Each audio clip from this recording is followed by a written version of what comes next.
Yurtimizda kuz faslining ikkinchi oyi ham ortda qolmoqda. Barcha sohalarda kuz-qish mavsumiga tayyorgarlik ishlari yakuniga yetayotgani kuzatilmoqda. Vazirlar Mahkamasining 2025-yil 21-iyuldagi iqtisodiyot tarmoqlari, ijtimoiy va energetika sohasi obyektlari hamda ko'p kvartirali uy-joylar fondini 2025-2026 yillar kuz-qish davrida barqaror ishlashga tayyorlashni ta'minlash chora-tadbirlari to'g'risidagi qarori ijrosi to'liq ta'minlanyapti. Qayd etilishicha, bu yil Toshkent viloyatida mavsum uchun tayyorgarlik ishlari avvalgi yillarga nisbatan ancha erta boshlangan. Mazkur jarayonda tegishli vazirlik va idoralar tomonidan tizim korxonalariga zarur jihoz va uskunalar yetkazib berildi. Mahalliy va xalqaro moliya tashkilotlari, shuningdek mulkdorlar va davlat byudjeti mablag'lari jalb qilindi. Tayyorgarlik ishlarining samaradorligi, tuzilgan shartnomalar ijrosi, debitorlik qarzdorliklarini undirish, qurilish va ta'mirlash ishlarining sifati viloyat prokuraturasi ishchi guruhi tomonidan kuzatib borildi.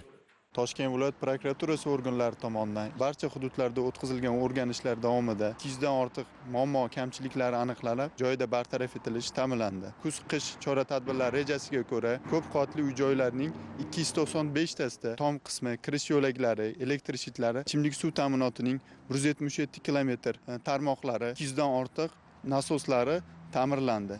Issiqlik ta'minotining 17 ta qozonxonalari va 23 kilometrdan ortiq tarmoqlar ta'mirlandi. Hududdagi barcha ijtimoiy soha obyektlari, ko'p kvartirali uy-joylar hozir qaytadan xatlovdan o'tkazilib, aniqlanayotgan kamchiliklar bo'yicha chora-tadbirlar rejasi tuzilib, bartaraf etish choralari ko'rilmoqda. Viloyat prokuraturasida tashkil etilgan shtab tomonidan kulli nazorat o'rnatilgan bo'lib, barcha kamchiliklar bartaraf etilishi ta'minlanadi. Davlatimiz rahbarining tashabbusi bilan Chirchiq zamonaviy innovatsiyalar va investitsiyalar shahriga aylantirilmoqda. Shaharda yuzlab ko'p qavatli uylar qurildi. Ijtimoiy va madaniy obyektlar, sanoat korxonalari barpo etildi. Hudud infratuzilmasi izchil rivojlanmoqda. Bugungi kunda shaharda 972 ta ko'p xonadonli uy mavjud bo'lib, ular 39,016 ta xonadondan iborat. Mazkur uy-joylarga 15 ta boshqaruv servis kompaniyalari va 2 ta xususiy uy-joy mulkdorlari shirkati xizmat ko'rsatadi. Samarasiz shirkatlar o'rniga tashkil qilingan boshqaruv servis kompaniyalari davlat tomonidan qo'llab-quvvatlandi va aholining ishonchini qozondi. E'tiborli jihati, fuqarolarning yillar davomida bildirgan e'tirozlari yechimini topdi, to'lov intizomi yaxshilandi. Men o'zim mana shu ko'p qavatli uyda yashayman. Boshqaruv servis kompaniyasi juda ham yaxshi ishlaydi. Oldingiga nisbatan hozir juda ham o'zgarishlar katta. Uylarimizni oldi har doim sipirilgan top-toza, ta'mirlab berishdi, eshiklarimizni almashtirdi, qulflarimizni almashtirib berdi, chaqiruv tugmalari ishlayapti. Tom qismlari hammasi yopilgan. Yerto'llarimizni 4 marta dezinfeksiya qilib berdi. Bolalar maydonchalari qurib berishdi. Yo'llarimiz asfalt qilingan, o'rindiqlar qo'yilgan. Soyabonlarda o'tirib bolalarimizga pandonasi xatlar qilamiz. Shanbaliklarni har hafta qilamiz shanba kuni. Yoshlar, qariyalar bizning hammasi chiqadi birgalikda. O'zgarishlar juda ham katta. Bizi boshqaruv servis kompaniyasi qoshida 104 ta ko'p qavatli uy mavjud. Kuz-qishga mavsumiga tayyor qilib, fuqarolarimizga xizmat ko'rsatyapmiz. Kirish yo'laklari ta'minlangan, 10 ta soyabonlar ta'minlangan, 2500 kvadrat tom yopildi, 30 ta o'rindiq qo'yildi hozirgacha, 3 ta bolalar maydonchasi ta'mirlandi. Yerto'lalar hammasi qishki mavsumiga tayyor. Bor kamchiliklarni oxiriga yetkazamiz. Xudo xolasa kuz-qish mavsumini betalofat o'tkazamiz.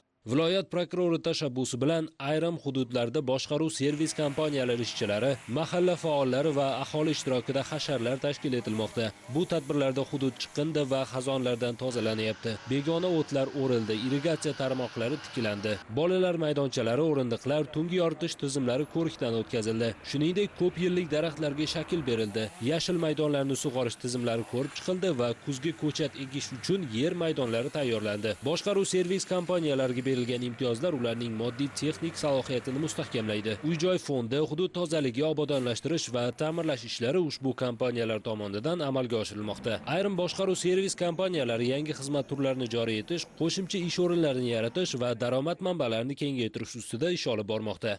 Boshqaruv servis kompaniyamiz 2022-yil dekabr oyida tashkil topilib, o'sha vaqtda 34 ta ko'p qavatli uylar bilan tashkil etilganmiz. 2024-yil 7 ta ko'p qavatli uy qo'shildi, 41 ta bo'ldi. Bu yil mart oyida 14 ta ko'p qavatli uy yana qo'shib oldik. Oldin 11 ta ishchi bilan ishlayotgan bo'lsak, hozir kunda 22 ta ishchi bilan ish faoliyatimizni davom ettiryapmiz. Oldin bitta texnikamiz bo'lsa, hozir kunda unga yaqin texnikalarimiz mavjud. Hozir biz rejalashtiryapmiz, qo'shimcha xizmat turlarini joriy etish ishga. Bu bilan yana qo'shimcha ishchi o'rin tashkil topib, yana 10 ta odam ishga jalb qilishimiz mumkin. Chirchiq shahrida 15 ta boshqaruv servis kompaniyasida 24/7 ishlaydigan dispetcher guruhlari mavjud. Kelib tushgan arizalarni tez sur'atlarda bartaraf qilish choralari ko'rib borilmoqda. Ko'p qavatli uylarimiz kuz-qish mavsumiga tayyorgarlik ishlari yakunlanyapti. Ya'ni bu 400 tadan ortiq ko'p qavatli uyimizda kuz-qish mavsumiga tayyorgarlik ishlari olib borilgan. Bunda 69 ta ko'p qavatli uylarning tom qismlari, 10 ta ko'p qavatli uylarning tom qismini mukammal ta'mirlash, 462 ta kirish yo'laklarini joriy va mukammal ta'mirlash, 86 ta ko'p qavatli uylarda kirish yo'laklaridagi framuga oynalarni almashtirish ishlari amalga oshirildi. Bundan tashqari boshqaruv servis kompaniyalari moddiy texnik bazasini kuchaytirish maqsadida barcha boshqaruv servis kompaniyalarida kichik org texnikalarni hamda katta texnikalarni olish bo'yicha ham lizing ishlari amalga oshirilmoqda. Boshqaruv servis kompaniyalarimizning hammasida avariya dispetcher xizmat ko'rsatuvchi texnikalari mavjud. Ishchi guruh tomonidan qayta xatlov ishlari amalga oshirildi va xatlovda aniqlangan kamchiliklar har bir boshqaruv organi va mahallalar kesimida bartaraf etish choralari ko'rilmoqda.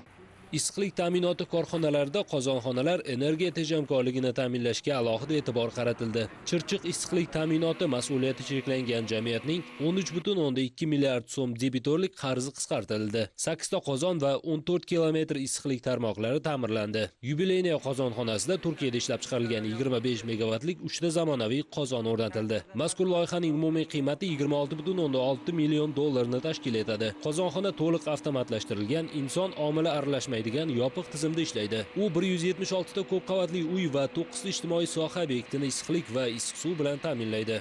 Chirchiq shahar issiqlik ta'minoti mas'uliyati cheklangan jamiyati tasarrufida 19 ta har xil turdagi qozonxonalar mavjud. 95 kilometr issiqlik tarmoqlari, 60 ta har xil turdagi quvvatdagi qozonlar mavjud. 611 ta ko'p qavatli uylarga xizmat ko'rsatadi. Undan tashqari 60 ta ijtimoiy sohalarga xizmat ko'rsatadi. Hozirgi kunda 3 ta qozonxona aholini issiq suv bilan ta'minlab kelmoqda. Issiqlik ta'minoti korxonasi tasarrufidagi qozonxonalar oldingi davrga nisbatan hozirgi kunda 80% yangilandi.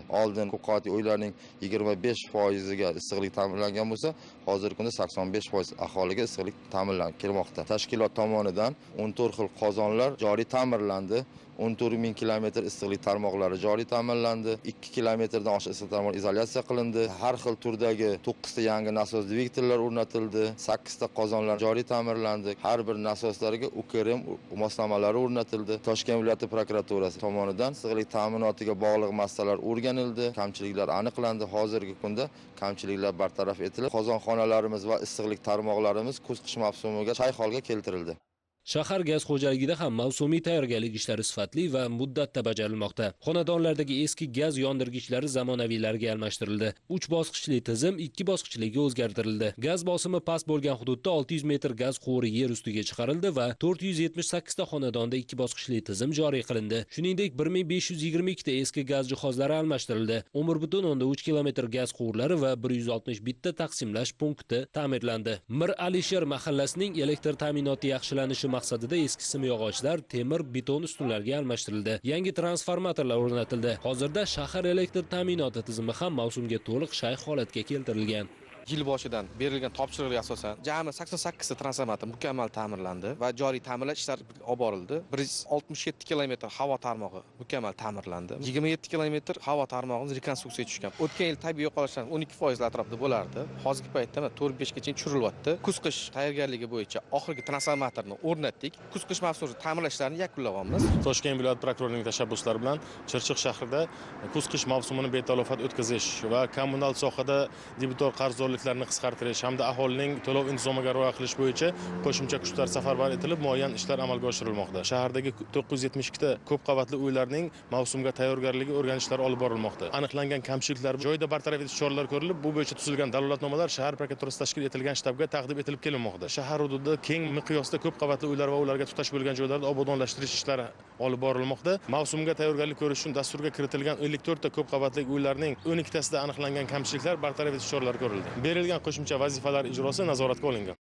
Bugun shaharda kommunal xizmatlarga aloqador barcha korxona va tashkilotlarda tunu-kun faoliyat yurituvchi dispetcherlik xizmatlari tashkil etilgan. Aholi murojaatlari qabul qilinib, tezkor brigadalarga yuboriladi. Maxsus texnika, ehtiyot qismlar bilan ta'minlangan guruhlar muammoni o'z vaqtida bartaraf etadi. Shahar prokuraturasida tashkil etilgan shtabga har kunlik ma'lumotlar qabul qilinadi. Aholi murojaatlari tahlil qilinib, ularni o'z vaqtida hal etish choralari ko'rilmoqda. Ma'lumotlarga ko'ra, hisobot davrida o'tkazilgan nazorat tadbirlari natijasida mas'ul idoralar sudyalarga 17 ta taqdimnoma kiritildi. Sudlarga 1 milliard 43 million so'mlik 216 ta da'vo arizasi berildi. 23 nafar mansabdor shaxs intizomiy va ma'muriy javobgarlikka tortildi. 5 ta jinoyat ishi qo'zg'atildi. 415 nafar shaxsning buzilgan huquqlari tiklandi. Viloyat prokuraturasi ishchi guruhi tomonidan tuman va shaharlarda mavsumga tayyorgarlik holati yuzasidan nazorat tadbirlari davom ettirilmoqda.